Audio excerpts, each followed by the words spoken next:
were you to tell him he's going to change at 74 or now 70? What is he, 77 or 70? 76. How old is he right now? I don't know how old he is. 77. You think he's going to change now? No, he ain't changing this guy. So either you have to take him for who he is, or you ain't changing no 77-year-old guy, right? Patrick Bet David brought on these woke idiots, the Krasenstein twins, onto his show, the PBD Podcast, here on the Valuetainment YouTube channel. And I would love to say that this was some kind of heated debate, but it was really just Patrick Bet David getting heated at these two woke idiots who kind of just sat there and took it because they knew that they had no leg to stand on here because of how well Patrick Bet David was breaking down their idiotic arguments. Let's get into this clip here where Patrick Bet David puts these woke idiots, the Krasenstein brothers, into their place here live on the PBD Podcast and the Valuetainment YouTube channel. Well, you did say at the beginning of the podcast, I wrote it down. You said, you know, approach versus policies. You liked some of his policies. Right. Some of his policies. It's his approach you don't like. It's because of his approach that you're not going to vote for him. That's a big part of it. There are I prefer the liberal policies over the. Which kind of divisiveness do you like less, public or private divisiveness? Define each. I tell you to your face, I don't like you. Versus I tell you to your face, I like you so much, but I go behind your back and tell everybody how much of a whatever you are. Which one do you respect more? I respect the public. I do as well. Right. Yeah, that's what half the American people respect. Half the American people kind of respect the fact that he's not telling you something publicly, and you know, if he doesn't like somebody, he's going to tell you. We as Americans, for whatever reason. Yeah, as an immigrant myself who came here from another place, we're super skeptical. Super skeptical. And for me, I think Jay-Z said best in one of his songs, says, don't tell me what somebody said about me. Tell me why that person was so comfortable to tell you what they said about me. Right? Okay. I respect the guy. You know, they used to say 10, 15 years ago, they said, no one from New York. America's not ready for a president from New York. And this wasn't even with Trump. This was pre-Trump. Somebody from New York was running. I don't know if it was Christie that ran before Trump. There was somebody from New York running and saying, America's not ready for a New York president because the way people are in New York is just too much. You know, you're from Jersey, so you kind of know the style of New York. I mean, Giuliani, I guess. You know what? It could have been Giuliani. It could have been Giuliani, yeah. And then, but today, I think Americans with social media are kind of like, you know what, man, I must much rather prefer a straight up guy that's going to tell me how he feels than the fake stuff, because what social media did is, just 20 years ago, 30 years ago, a lot of this stuff would have gotten away, and people like us, we couldn't have created content to just talk to regular people about our concerns. We just had to listen to those 5, 6 different channels, right? Mm-hmm. Social media actually got some of the American people to say, I prefer a guy that's going to be straight up with me than the guy that's being deceiving me or divisive.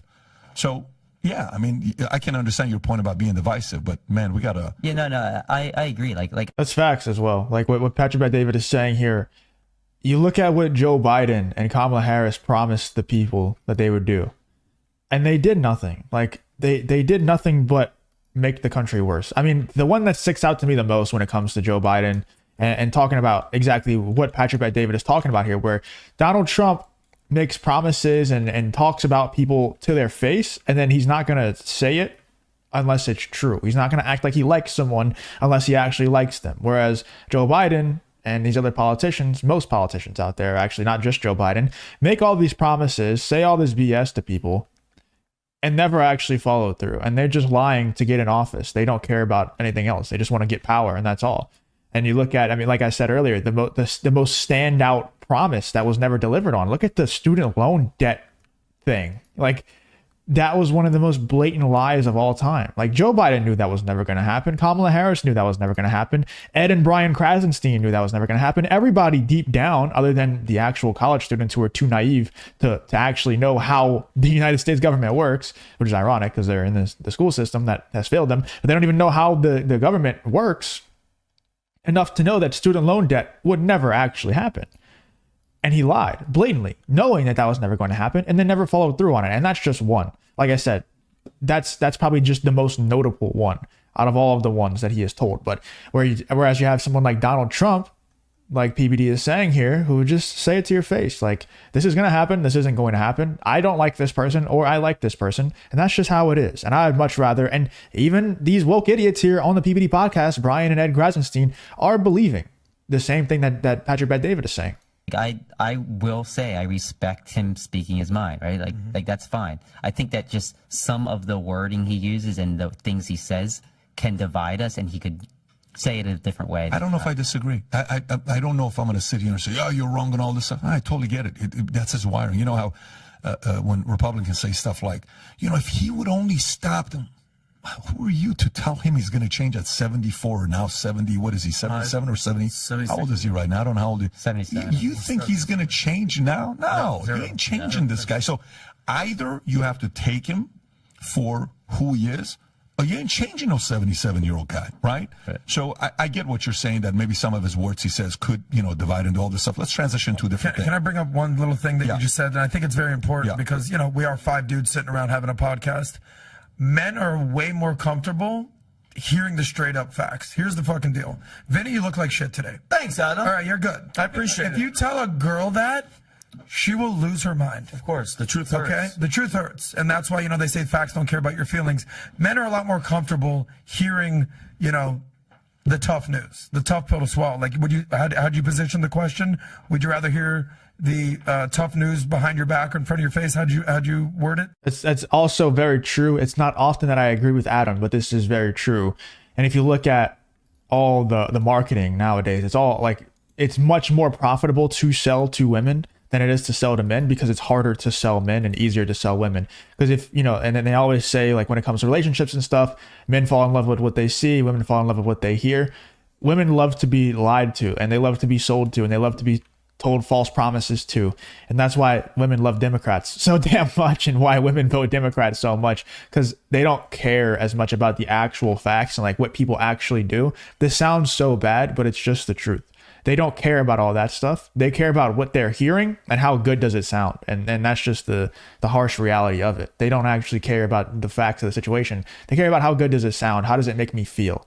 And that's why I forget the statistic, but I'm pretty sure women make up like 80% of the consumer base in America. Like, they spend 80% of the money. And then they always say, oh, there's a wage gap between men and women. It's like, okay, there's a wage gap. I'll grant you that. How the hell are they spending 80% more than men spend in America?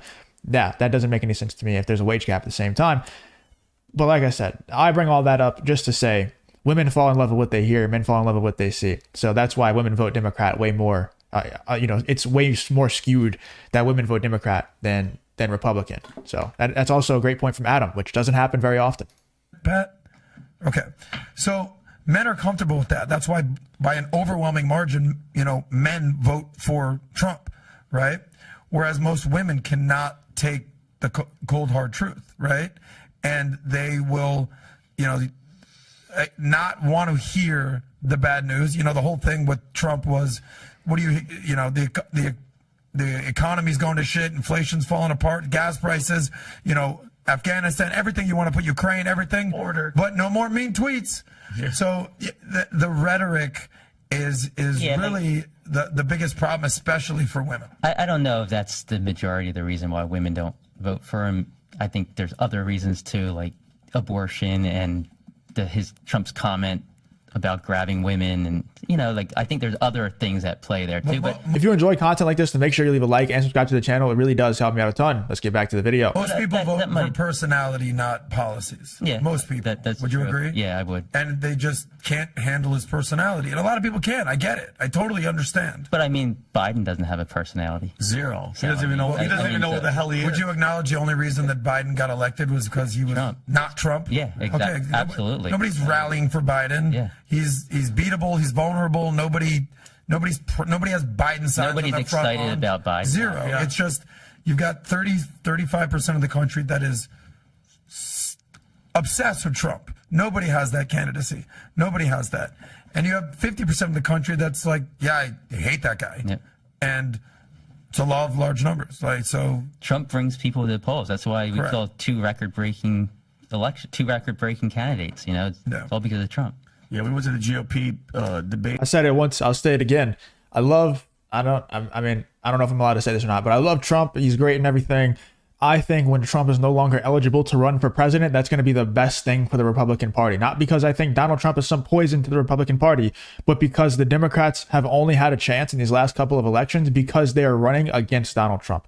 Like, I mean, these woke idiots even just admitted it. Ed and Brian Krasenstein here on the PBD podcast, they admitted it to Patrick Bet-David's face that the only reason why Joe Biden won is because he's not Donald Trump. That's it.